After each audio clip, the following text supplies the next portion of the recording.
Let's turn to Afghanistan now and hear about one of the challenges there. Corruption in the justice system has been blamed for fueling the Taliban insurgency. The Taliban has tried to exploit the lack of trust in the judicial system by setting up its own courts in provinces along the border with Pakistan. In an effort to counter the militant group's frontier justice, the Afghan government, with help from the United States, has been holding public trials in the same region. NPR's Ahmed Shafi reports.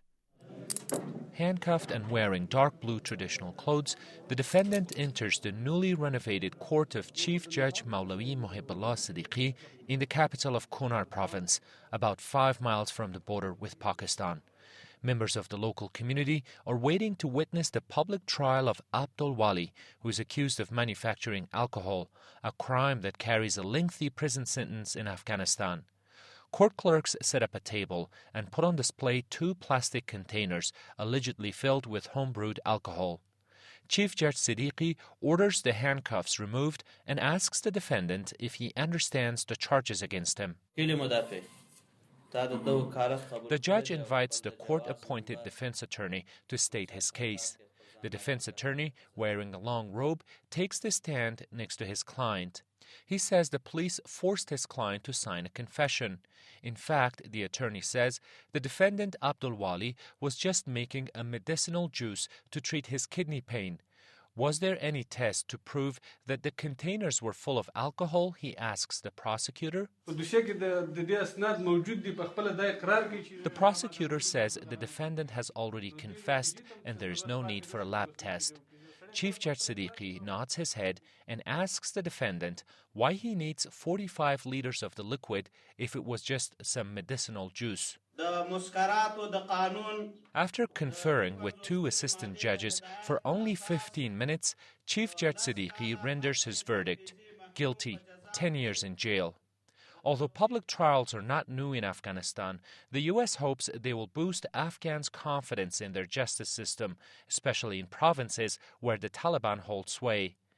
Abraham Sutherland, a U.S. State Department official working on rule of law in Kunar province, says it's a start and that public trials can help defeat the insurgency. I think that the justice system here contributes to security, or should contribute to security. And when they demonstrate that authority and responsibility for controlling crime and showing that people are treated fairly, that's going to draw support for this system. But rampant corruption, nepotism, and long delays in processing court cases have turned some Afghans, especially in remote provinces, to petition the Taliban courts.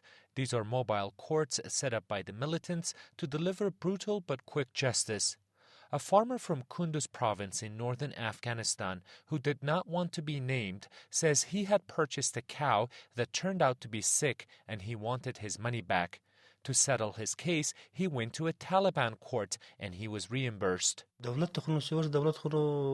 Corruption in the government court systems would have cost me more money and time, he says. Plus, he says Afghan government courts punish the poor and give impunity to the powerful.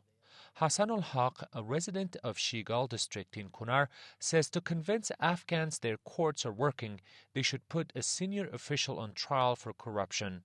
He points to the case of a contractor who was hired by the Americans in Kunar to build a road in the district. The